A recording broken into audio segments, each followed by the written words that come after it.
নমস্কাৰ বন্ধু বান্ধৱীসকল স্বাগতম জনাইছোঁ job education YouTube channel to জবলৈ। বন্ধু বান্ধৱীসকল টু জব চেনেলৰ জৰিয়তে মই অসম তথা ভাৰতবৰ্ষৰ বিভিন্ন চৰকাৰী বেচৰকাৰী চাকৰিৰ বিজ্ঞাপন আলোচনা কৰোঁ। আজিও ঠিক তেনেধৰণে IDBI বেংকৰ এটা বিশেষ বিজ্ঞাপন লৈ আপোনালোকৰ ওচৰলৈ আহিছোঁ। এই IDBI বেংকৰ বহুখিনি পদ খালী হৈছে। এই পদকেইটা পূৰণৰ কাৰণে বিজ্ঞাপন প্ৰকাশ কৰিছে।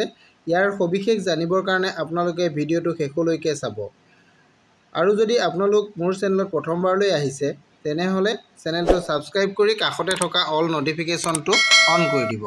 বন্ধু বান্ধৱীসকল আহক আমি আজিৰ ভিডিঅ'টোৰ মাজলৈ আগবাঢ়োঁ। বন্ধু বান্ধৱীসকল আপোনালোকে বিজ্ঞাপনটো দেখা পাইছে, এইটো IDBI বেংকৰ পৰা প্ৰকাশিত বিজ্ঞাপন হয়। এতিয়া আমি বিজ্ঞাপনটোৰ সবিশেষ জানিবলৈ আমি চাই থাকোঁ। এতিয়া প্ৰথম কথা আমি চাওঁ যে বিজ্ঞাপনটো কি পদৰ কাৰণে আহিছে। জুনিয়ৰ এছিষ্টেণ্ট মেনেজাৰ JAM পদৰ কাৰণে আহিছে। এইটো গ্ৰেড O বুলি কোৱা হৈছে। গ্ৰেড O পদ, এইটো অফিচাৰ পদ হয়। গতিকে এইটো গ্ৰেড O। গতিকে আপোনালোকে চাওক ইয়াতে মুঠ পদ আপোনালোকৰ আছে, এইটো আপোনালোকে চাব পাৰিব 676 টোটেল 676টা পদ ইয়াতে আছে। আৰু এই পদসমূহৰ আপোনালোকৰ আনৰিজাৰ্ভ পদ আছে 271, SC কাৰণে আছে 140, ST কাৰণে 74, OBC কাৰণে 124, EWS 67 আৰু PWBDৰ কাৰণে আছে আপোনালোকৰ 8টা 7টা 8টা আৰু 8টা। এইখিনি ভাগ কৰি দিয়া আছে গোটেইখিনি। আপোনালোকে গোটেই পদখিনি চাব পাৰিব। মুঠ পদ আপোনালোকে গম পালে যে 678টা পদ ইয়াতে আছে। আৰু এই পদসমূহৰ কাৰণে আপোনালোকৰ ইম্পৰ্টেণ্ট ডেটকেইটা আপোনালোকে জানি ল'ব লাগিব।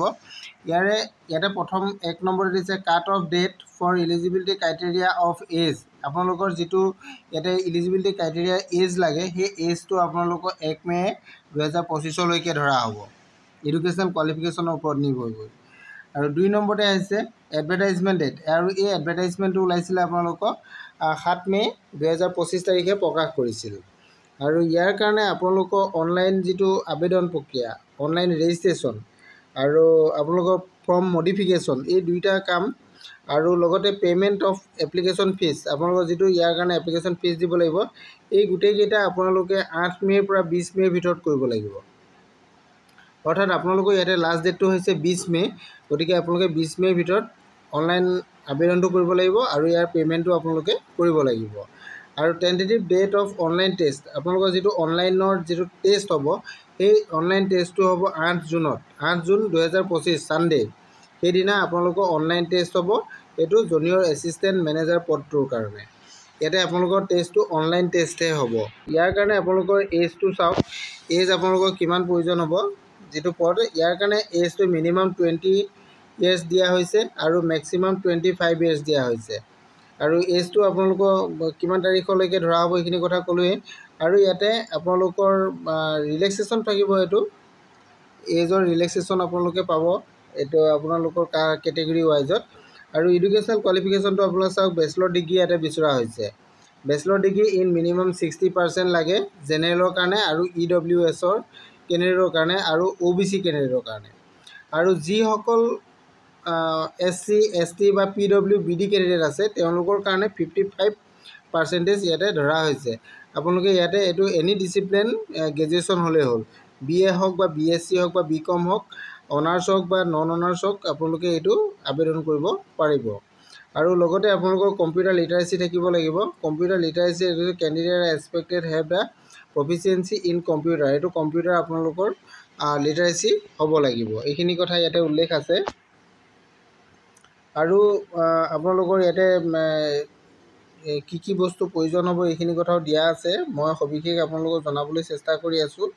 আৰু আপোনালোকে ইয়াতে যিটো এক্সাম হ'ব, আপোনালোকৰ যিটো অনলাইন টেষ্ট হ'ব, অনলাইন টেষ্টত পেপাৰকেইটা কেনেকুৱা হ'ব এইকেইটা দিয়া হৈছে। ইয়াতে পেপাৰখিনি আপোনালোকে চাব পাৰিব। নাম্বাৰ 1 এইটো লজিকেল ৰিজনিং ডাটা এনালাইচিছ, তাৰ কাৰণে আহিব আপোনালোকৰ 60 কুৱেশ্যন 60 মাৰ্কছ আৰু টাইমটো হৈছে 40 মিনিটছ। নেক্সট আছে 2 নম্বৰত আপোনাৰ ইংলিছ লেংগুৱেজ, তাৰ কাৰণে 40 কুৱেশ্যন 40 মাৰ্কছ আৰু 20 মিনিটছ।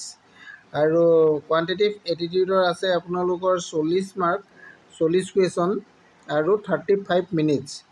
নেক্সট আছে আপোনালোকৰ general economy, banking, awareness, computer IT, তাৰ কাৰণে আপোনালোকৰ 60 কুৱেশ্যন 60 মাৰ্ক আৰু 25 মিনিটছত আপোনালোকে এইখিনি এক্সাম দিব লাগিব। এক্সামটো আপোনালোকৰ ইয়াতে ইংলিছ আৰু হিন্দী এই দুইটা ভাষাতে হ'ব।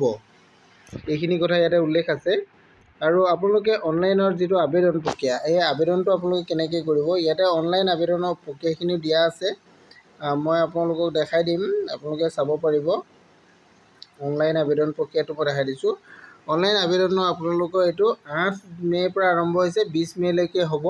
গতিকে আপোনালোকে অনলাইন আবেদন কৰিব পাৰিব। ইয়াৰ যিটো অফিচিয়েল ৱেবছাইট আছে তাতে যাব লাগিব, বা এইটো কৈছে এপ্লাইং যেতিয়া কৰিব তেতিয়া আপোনালোকে আপোনালোকৰ নিজৰ যিটো ভেলিড পাৰ্চনেল ইমেইল ID আৰু ফোন নাম্বাৰ তাতে ইউজ কৰিব লাগিব। এইটো এক্টিভ থাকিব লাগিব, নহ'লে আপোনালোকৰ ফৰ্মটো কেঞ্চেল হোৱাৰ চান্স আছে। এইটো আছে।